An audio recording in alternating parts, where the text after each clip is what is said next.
Good evening, everyone. Let's take a look at where we left off yesterday in chapter 14, right at the end of chapter 14.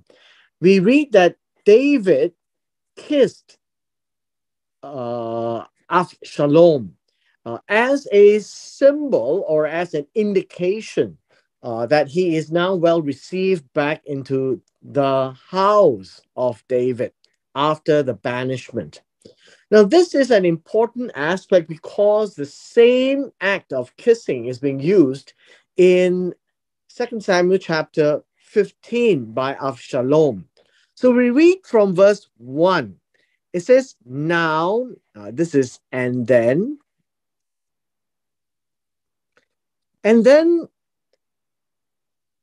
it came to pass after this that Avshalom provided for himself a chariot and horses and 50 men as runners before him. Now, these are very imagery type words, all right? First of all, a chariot is a cart that is pulled by animals. So we have a cart and we have animals in front, and it says they are horses. So we have horses, and there are many horses.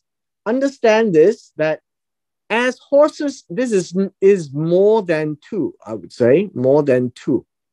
Why? Because the word horses can be one, two, or more. So if it's more than two, it's probably in pairs, probably four or more.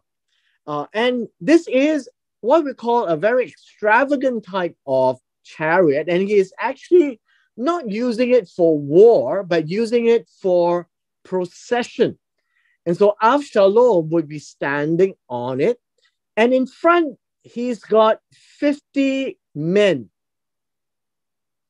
And these are people who are running ahead of him, or running before him, or running in front of his face. So before him really is to his face, so that he's looking at them. So that is the picture in verse 1. Now, as you can see, when Avshalom came back, there is a lot of things that he has in mind. And chapter 15 describes all the schemes that he has.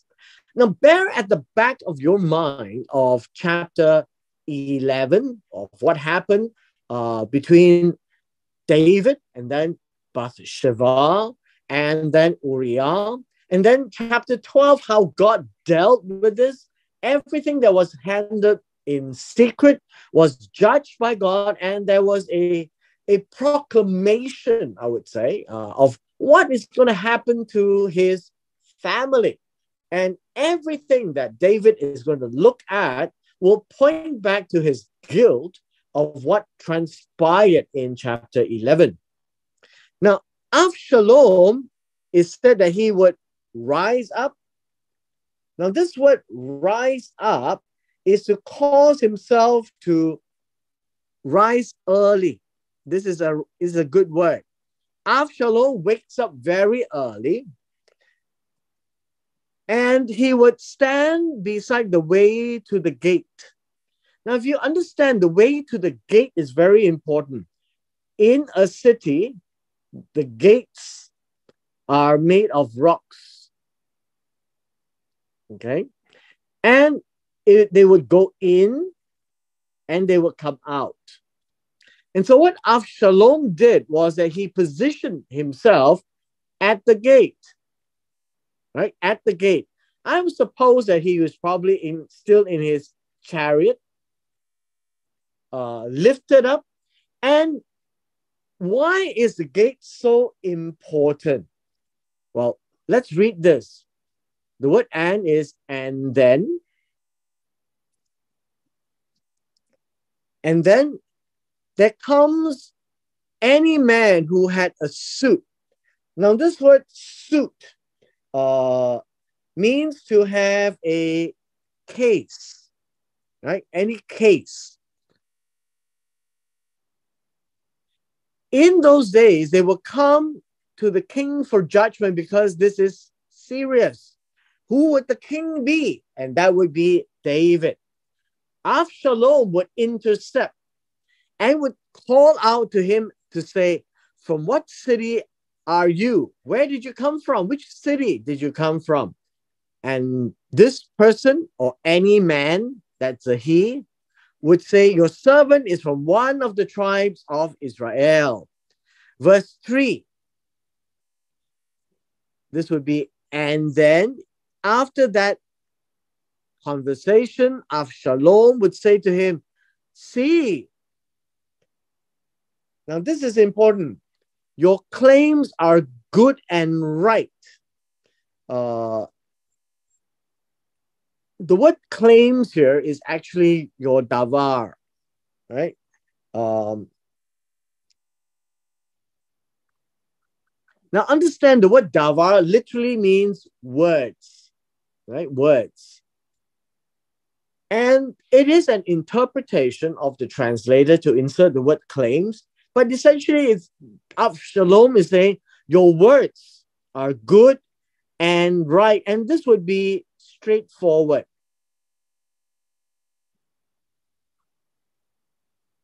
Now, this is a very interesting word because this is not right as in just or right as in level, but right as in straightforward, not left, not right. This is the picture. It is a straightforward case. Now, the challenge here is Absalom is now indicating that no man is here to listen to you on the part of the king, or what we say, who are from the king, who are from the king. Meaning, King David did not send anyone to listen to your case. Now, this is a very important aspect in the sense that Absalom is not giving a chance for the king to perform, and he intercepts. And then he paints a bad picture of the king because the king has not sent anyone to listen to cases. When you are at the gates, the gate is usually the place where people would seek justice. Obviously, the gate is also the marketplace where people come in, go out, and they do business there. But it's also the central place for justice.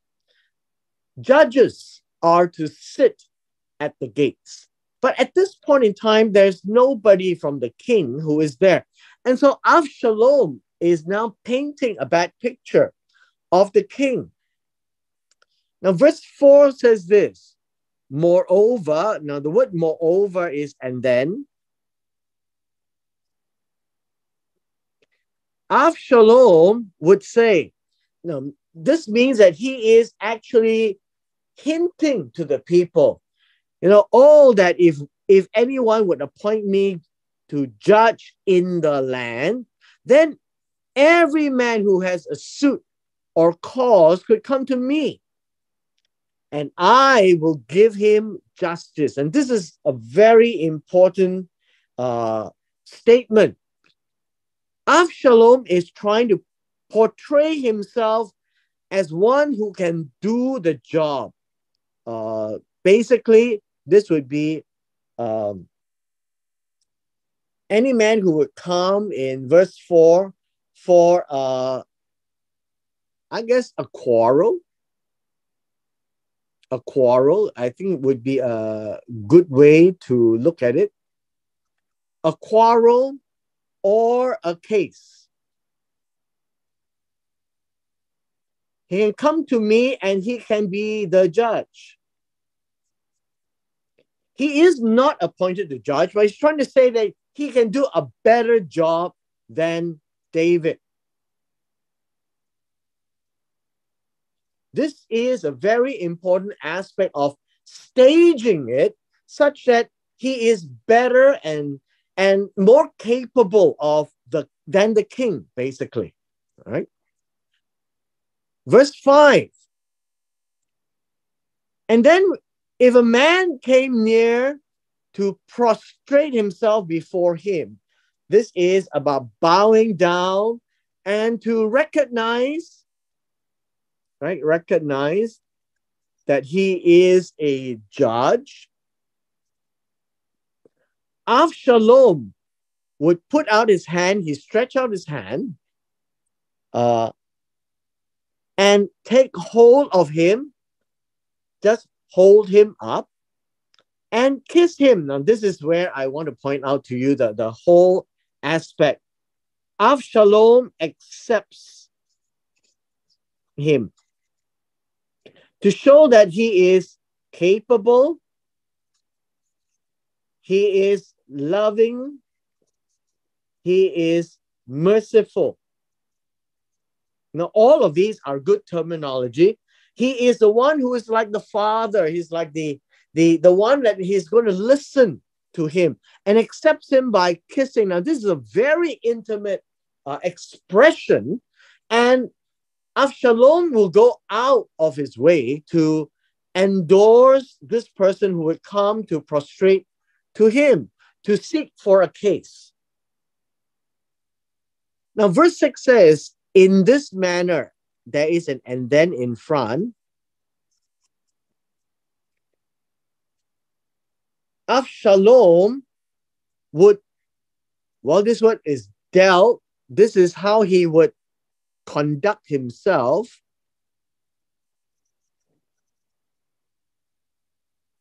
With all Israel who came to the king for judgment. Notice, the king is the judge, and Avshalom has intercepted and slaughtered himself in between him and the king, and he has now acted as the judge. But note this last statement. The last statement says this, so, this word is and then. Avshalom stole away the hearts of the men of Israel. Now, this is a very peculiar word choice.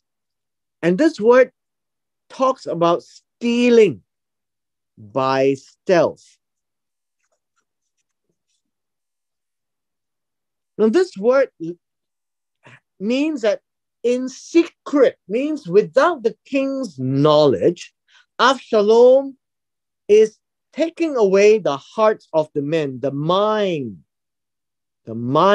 of the men. This is a very important statement to show us that Avshalom is taking away what belongs to the king. Because the hearts of the men or the minds of the men are with the king. When David was first made king, everyone, all Israel says, that David is their king, and their heart, the king's heart is their heart. This is a very important aspect, and Avshalom is now using this word stealing, taking away what does not belong to him, taking away what belongs to the king David, and he is taking it for himself, and that is why the text is using this very strategic word, stealing. Stealing. We come to verse 7. Now in verse 7, this is another word, and then. There is a period of time that has come to pass. It came about at the end, right? At the end of 40 years. Now, this is not 40 years of the reign of David. According to Jewish commentaries, this is the end of 40 years from the time Israel requested a king from Samuel.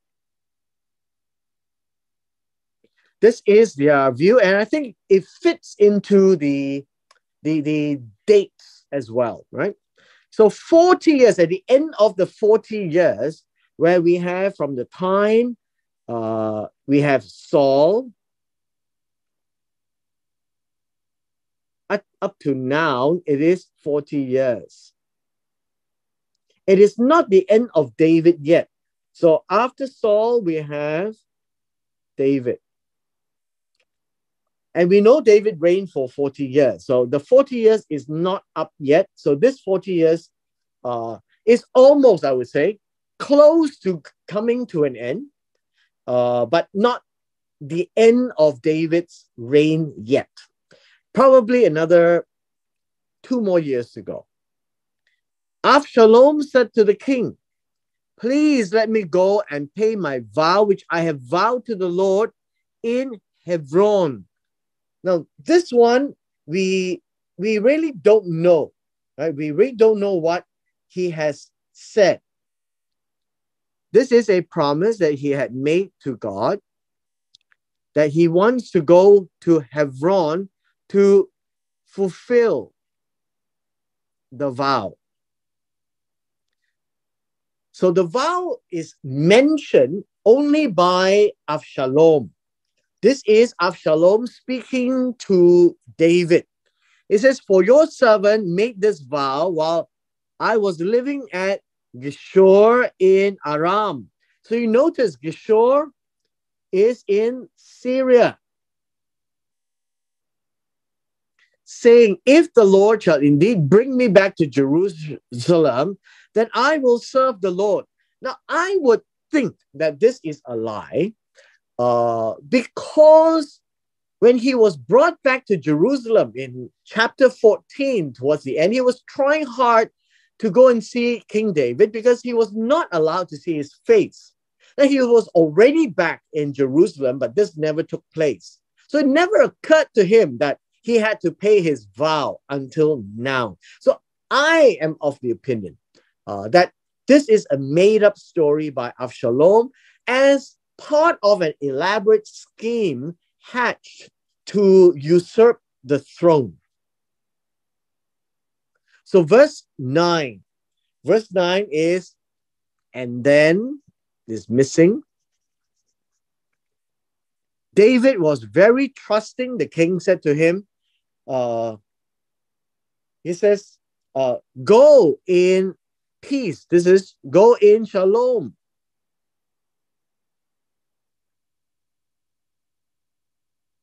And then this word so is, and then he arose, and then this word when means he walked to Hebron. It's likely that he's not having his chariot because of the way that the text implies. This is but, and then Avshalom sent spies throughout all the tribes of Israel. Now the word spies, I don't think it's how should we say? It's not really the word spies in the way that we think of spies. All right. This word here is not like they sent 12 spies into the promised land and searched out the place. This is not that word for spies. And so let me just bring this up. This word here really means, how should we say?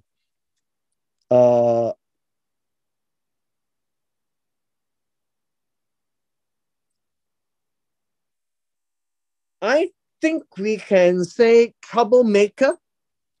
I think that would be a good way. This would be a troublemaker.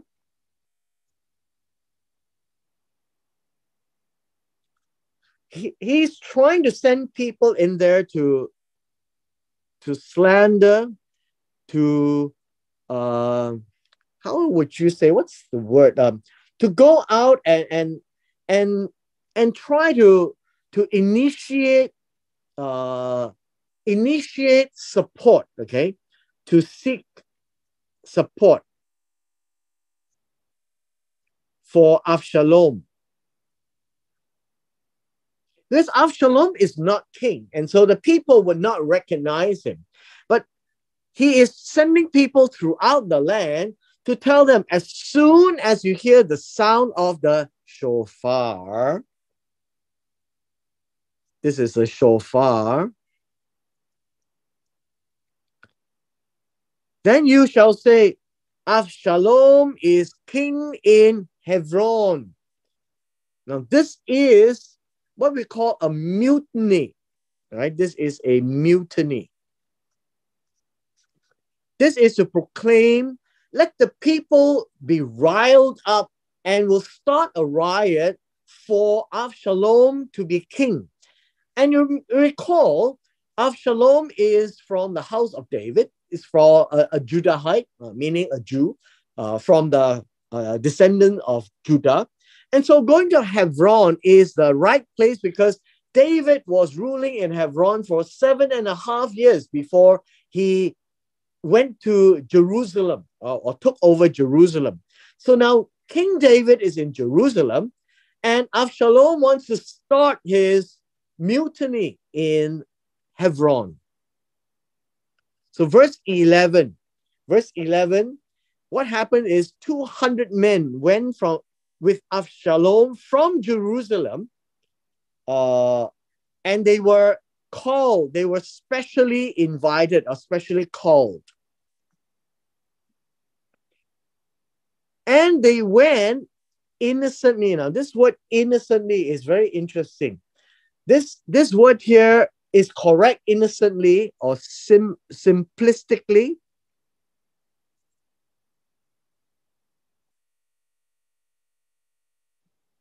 The idea here is that they didn't know the plan of Avshalom.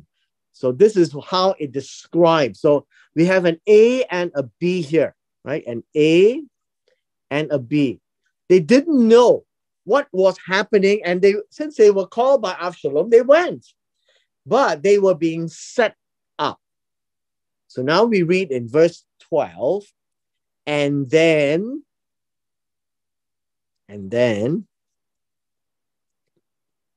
Avshalom sent for Ahitophel, the Gilonite, right? The Gilonite, David's counselor. Now, understand, Ahitophel is more than a counselor. Ahitophel, according to the Jewish Midrash, says that he was Bathsheba's grandfather. So he came from his city, Gilo, and while he was offering sacrifices, and the conspiracy was strong, and the people increased continually with Avshalom. Now, this word conspiracy also means the idea of confederacy, alliance, and you can also see this word as treason. In this case, it is treason because this alliance with Ahitophel is actually to overthrow David. It is actually to make Avshalom king. And so this is treason in the sense that it is a plot against the king. Now, Ahitophel is here to, I guess, in his alliance, you find that David is no longer advised, I guess, no longer strong when the people around him are starting to leave his side. We go on to verse 13. In verse 13, after all this is set up, the alliance, the confederacy between Ahitophel as well as Avshalom is set. And then a messenger came to report. I think this one here is somebody came to declare. I guess that would be a better way of saying it. Somebody came to report, a reporter, right? Somebody who does reporting came to David. This is not the regular messenger. This is somebody who is doing reports. Came to report to David saying, the hearts of the men of Israel are with Avshalom. The word with is after. After Avshalom, meaning if this is Avshalom, the heart of the man is behind him. This is what it means, that the men are behind Avshalom. Verse 14, David said to all his servants who were with him in Jerusalem, and what is missing here is the and then. This is really a Hebrew way to tell us what happened after verse 13, verse 14. And David was telling those who were with him, arise and let us flee, let us run away. Can you imagine the treason, the conspiracy that is building up? And David immediately sensed that there was no chance for him to remain. And so he says it's time to run. It's very unusual for a king to stand back and not fight for the throne. And so there is no discussion of God in these few chapters. And it's actually narrating for us to see how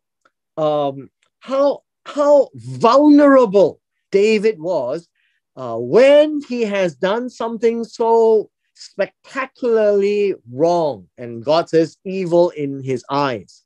And all these things are playing out to remind him of what he had done one point of his life, many, many years ago. For none of us will escape from Avshalom if we don't run now. And so it says, go in haste, hasten to walk. Otherwise, he will overtake us quickly. And I guess this word here is to drive away. To drive away. To banish. Basically to say, he will do on us what David had done on Avshalom, because David banished Avshalom. And he will strike the city with the edge of the sword. What city? Jerusalem. And so David understands that Avshalom can be very brutal. Can be very brutal.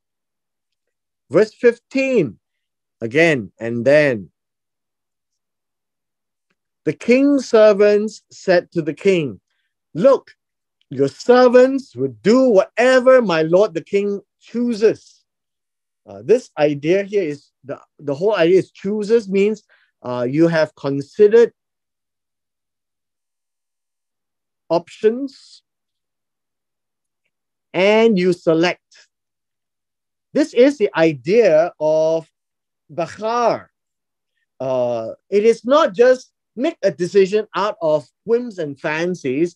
It is a word that means to choose carefully amongst all the options that he has and selects that one. And the servant says, whatever you then select, we will do what you say. Very loyal servants. Verse 16. So, and then, right? This is and then. The king went out and all his household with him, his whole house with him. Now this idea, his whole house with him, is very interesting. It means the whole house in his feet or footsteps.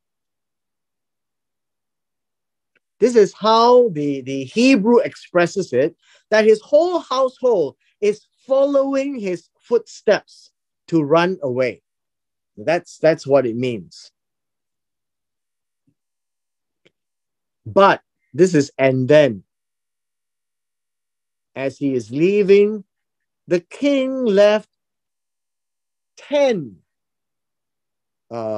concubines to keep the house. Understand, this is 10 concubines. It is 10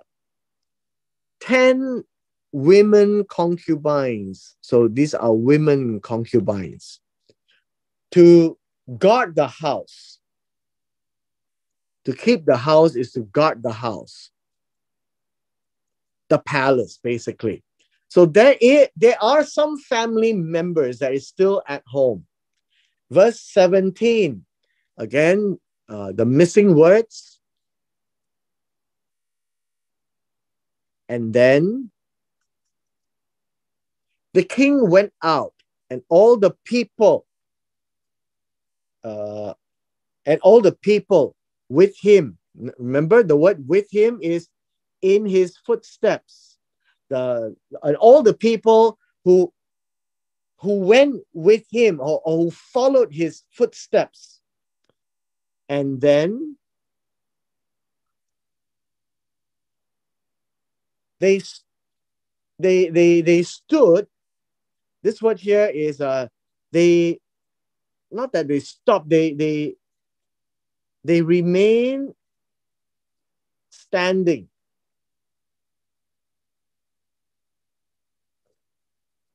At the last house. I think that was the word.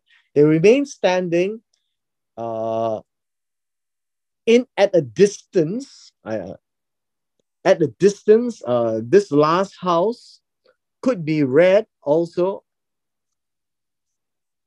at a distance. So that if this was the palace and you've got all the houses there, they were at the last point before leaving Jerusalem. Verse 18. Now, at verse 18, and all his servants passed on beside him. All the Karatites, all the Pelethites, and all the Gittites, 600 men who had come with him from Gath. Remember when he was running away from Saul, he had 600 men with the families. So they passed on before the king. And then the king said to Ittai, the Gittite, why do you go with us? Why are you walking with us? David tells him, go back and sit with the king. Now understand this. Now the king here is Avshalom. That somehow David is referring him to the king. Now he's not officially made king, although he is proclaiming himself to be king in Hebron. And at this time, David is leaving Jerusalem and running away. Although he is king, but his throne is about to be abdicated. He says, you are a foreigner. A foreigner here means literally somebody who is not from there, from Israel, not a native. and also an exile. This word here, an exile here, is somebody who is away from home country. So David says, why don't you go back to your own place? This is a chance for you to return. Verse 20. Only yesterday you came, and today I shall make you wander with us. Wander with us means to move about. Now, this word here is a very interesting word. The word wander is not our English word wander.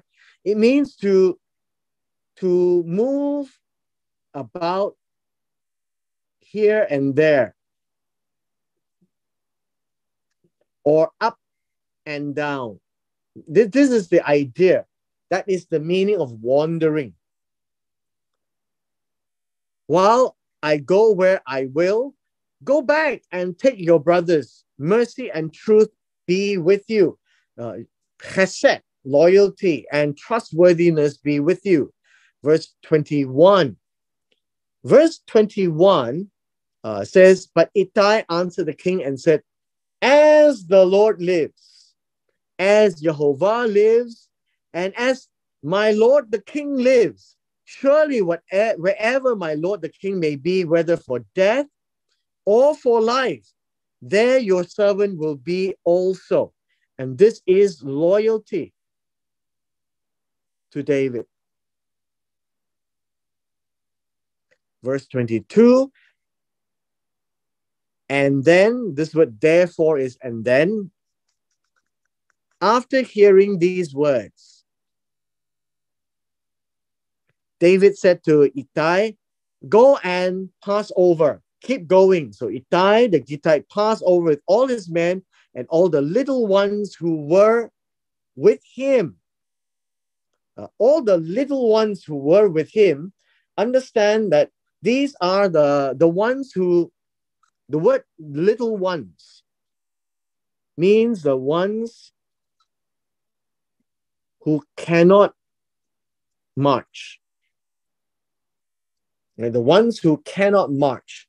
The ones who is tripping around. You know, like little kids running around. So that's the word. So understand that in Hebrew, the words are very action-oriented. So little ones don't mean babies. It means that these are little ones that you're straddling around, running around, playing around, no? that kind of an idea. Verse 23 will be our last verse for today.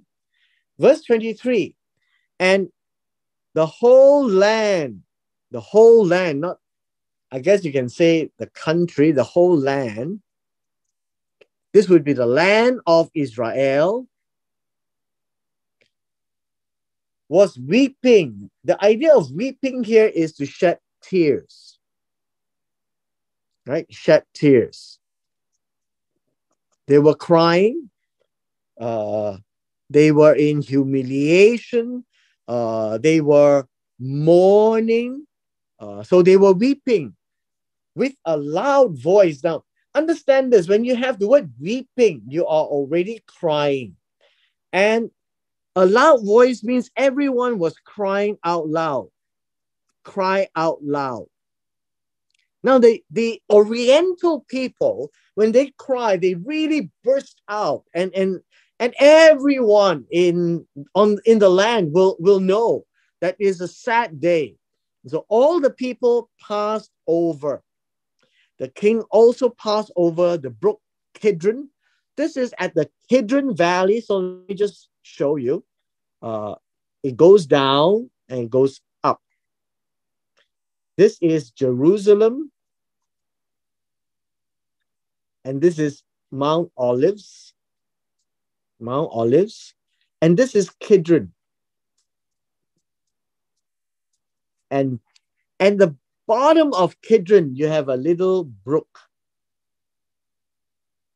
a little stream, right? And so what David would have to do is to come down and then go up to Mount of Olives.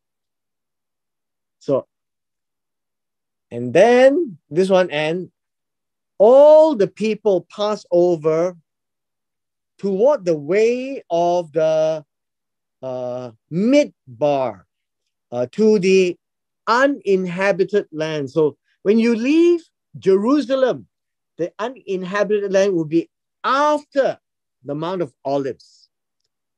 And what we have today as we end is this picture of a very sad affair that David did not stay to fight for his throne because it is his son who is mounting an effort to usurp him off the throne. Now, with this, we come to the end of our session today.